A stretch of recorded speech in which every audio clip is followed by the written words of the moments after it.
Mais en 75, donc il y a quelques années de cela, ça ne nous rajeunit pas, vous avez eu une idée, vous avez créé l'ISEOR.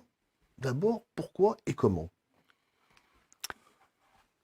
L'ISEOR, c'est l'Institut de socio-économie des entreprises et des organisations. J'ai créé cet institut pour associer la notion d'humain et social, d'une part, Mmh. et d'autre part, d'économique et financier que, malheureusement, les enseignements traditionnels ont opposé ou distingué indûment. Et il est insupportable de pouvoir penser et de devoir enseigner que si l'on fait du social, on ne fait pas de l'économique. Mais comment en 75 vous avez eu cette idée-là? Parce que c'est très avant-gardiste. En 75, je venais de terminer mes recherches en macroéconomie sur l'histoire de la pensée économique. Et ces recherches m'ont enseigné qu'il fallait absolument démontrer, faire une démonstration, que l'amélioration des conditions de vie au travail était une source durable de performance économique. Développement ensuite, là, on a parlé donc de la vocation, de la création, de votre idée de départ. Je précise que vous étiez professeur émérite à Lyon 2 et à Lyon 3 aussi, Oui, parce que c'est c'est ça. important pour que les gens comprennent bien. Tout à fait. En plus de 40 ans, presque 50, quelles ont été les grandes étapes du développement de l'ISEOR? Eh bien, d'abord, il a fallu montrer l'existence d'éléments de la comptabilité qui échappent au système comptable. Et nous avons appelé ça des coûts et performances cachés.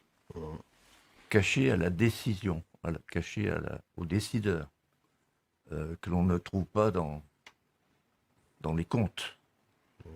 Donc les comptes sont utilisés par exemple dans le droit des affaires, dans le droit social, pour obliger une entreprise à déposer le bilan si elle ne peut plus payer ses créanciers. Et nous avons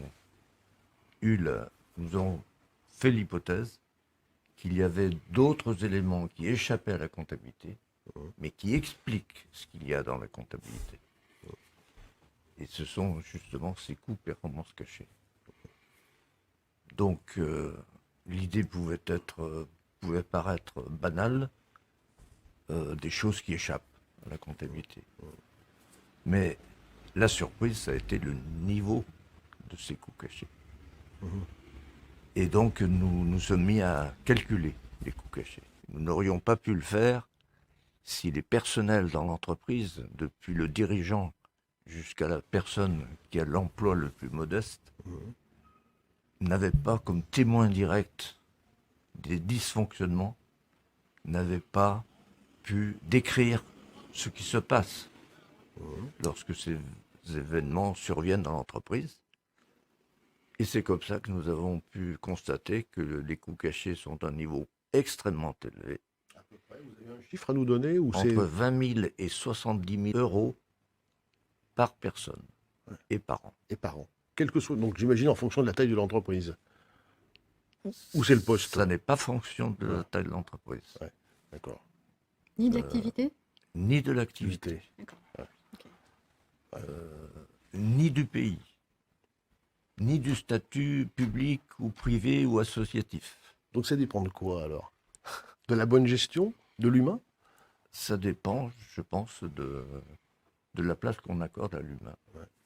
Et j'ai résumé ça d'un slogan: occupez-vous de vos collaborateurs, ils s'occuperont de vos clients, de vos machines et de l'environnement. Je Création. trouve que personnellement, d'abord je suis un ancien chef d'entreprise, enfin je suis toujours un peu, puisque je suis président du conseil de surveillance d'une entreprise que j'ai transmise à deux de mes enfants. Donc je suis encore un peu dans la Vous êtes dans le bain. Voilà, je suis encore dans le bain. Mais la raison principale, c'est que je connais l'ISEOR depuis effectivement ses débuts. Ouais. Et que j'ai toujours, au cours de ma carrière, j'ai fait des activités de recherche, d'ailleurs au sein de l'ISEOR, et j'ai continué à enseigner. Donc j'ai gardé un lien étroit avec l'ISEOR et avec Henri Saval.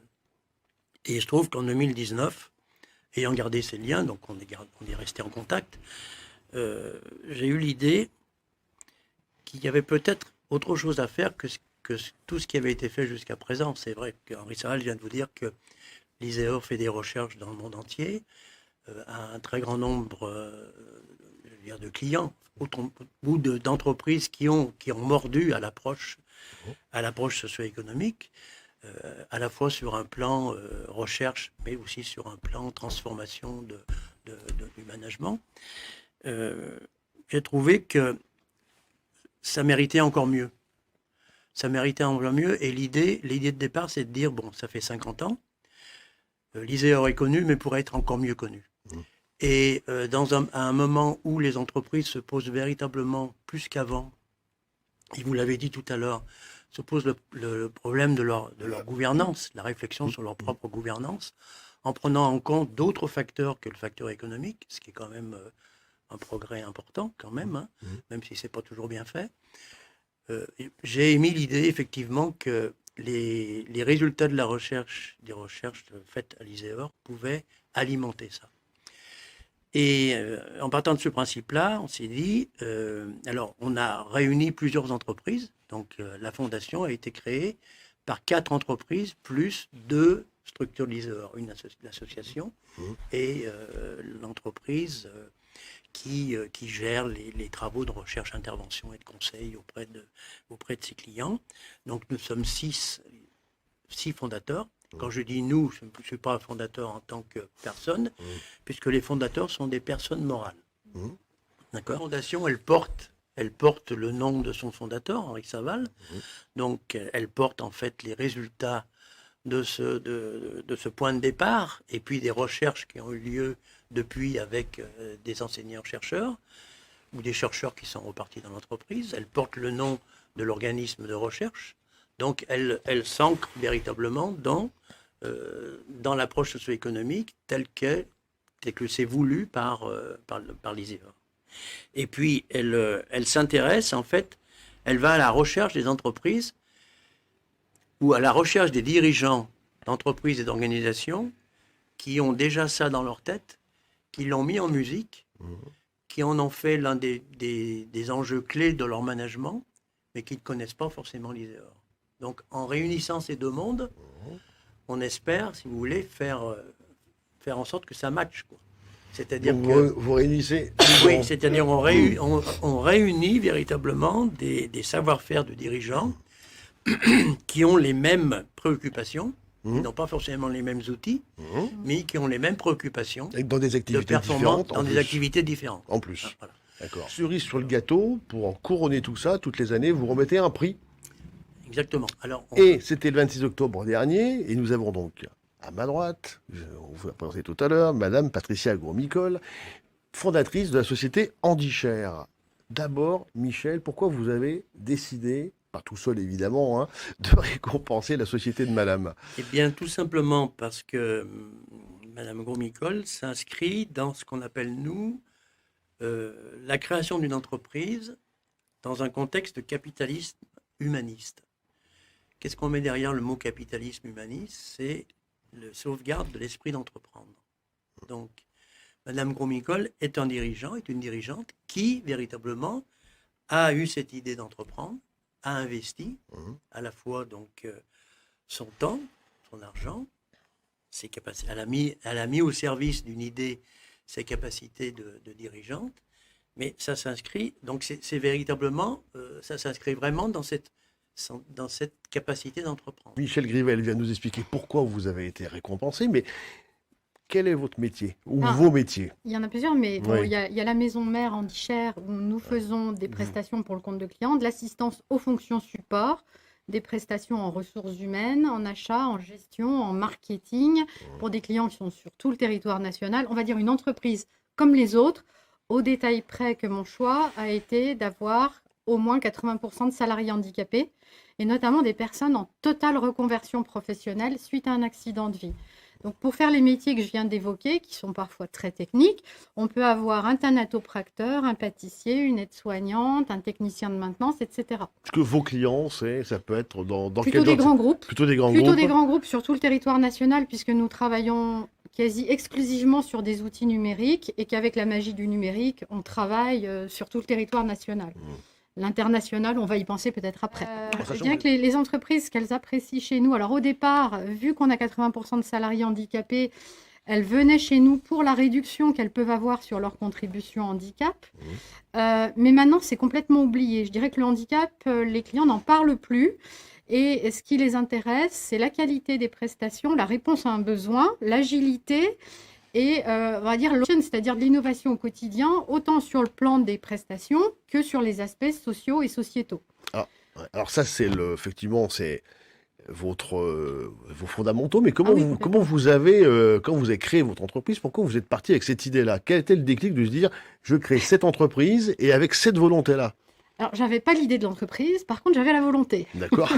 Au départ, je venais de 25 ans dans des grands groupes qui, comme le disait Monsieur Saval, n'avaient pas forcément intégré dans leur façon de voir la place de l'humain. Et du coup, moi, je voulais créer un projet en lien avec l'humain. Au départ, je voulais créer un projet en lien avec Madagascar. Pourquoi? Parce qu'on a fait un voyage là-bas avec mon époux et nos 4 enfants et qu'on a été terrifiés par le niveau de pauvreté. Et c'était très dur pour des raisons douanières, etc. Donc, je me suis posé la question, qu'est-ce que je peux faire qui ait du sens en France? Et là, un jour, quelqu'un m'a dit, mais de toute façon, tu as un handicap. Je dis, comment ça, j'ai un handicap? Effectivement, à 17 ans, en allant passer les concours des grandes écoles, j'ai eu un accident de train. 2 trains qui se sont rentrés dedans. D'où le fait que j'ai acquis ce fameux label qui s'appelle la RQTA, la reconnaissance de la qualité de travailleur handicapé. Et je me suis dit, au lieu de m'apitoyer sur mon sort, on va essayer d'en faire une force et d'utiliser ça en se disant, qu'est-ce que des personnes qui ont, je dirais, cette médaille comme moi, aimeraient avoir, quelles entreprises ils aimeraient avoir pour s'épanouir et notamment se reconvertir après un accident de vie. D'où la création d'Handicher. Mais on a voulu aller plus loin, puisque l'idée, c'était de se dire, alors moi, c'est une conviction que j'ai depuis longtemps, de dire, les gens que vous aidez, à qui vous proposez un job, vous les aidez à vivre, vous les aidez à avoir un job, mais vous les aidez pas forcément à se reconstruire sur le plan personnel et individuel. Donc, nous, ce qu'on a souhaité faire, c'est les inclure dans le projet humanitaire qu'on avait avec, en famille. On a fait une partie avec les salariés, des livres sur Madagascar, des livres de photos qu'on a vendus au profit d'une association lyonnaise. Et avec eux, on a construit 7 écoles et 3 collèges à Madagascar. Et on a décidé d'impliquer nos salariés en leur disant, on va aller là-bas, vous allez être capable de donner, notamment de donner de votre temps, en allant donner des cours dans une de ces écoles. C'est ce qu'on a fait en 2019. C'est Madacher, l'aventure du partage. Et c'est ce que nous allons refaire en 2020. Respecter tous les critères qu'on avait, que j'ai donné tout à l'heure, hein, cette liberté d'entreprendre, le fait que ce soit une entreprise à part entière. Donc, et effectivement, cette approche à la fois sociale, économique, mais aussi donc sociétale et environnementale. Et c'est important pour nous parce que la fondation Henri Saval-Iséor, elle est sous égide de la Fondation de France. Et en fait, quand elle décerne des prix et des dotations, cette dotation doit aller par définition à un organisme d'intérêt général. Donc et on considère ça que c'est un prolongement important. C'est un prolongement important de l'idée que nous évoquions tout à l'heure, d'accord ? Et on n'a jamais eu de difficulté avec nos lauréats. Ils nous ont toujours trouvé des associations, des cellules qui avaient un intérêt général évident et qui pouvaient recevoir cette dotation-là, d'accord ? Puisque le but, c'est pas de donner de l'argent à une entreprise qui en a déjà. Le but, c'est de prolonger cette idée de départ, d'accord ? Voilà. Donc ça nous paraît être extrêmement intéressant. Donc là, tous les éléments du spectre de départ étaient réunis. Donc on s'est dit banco. Voilà. Donc,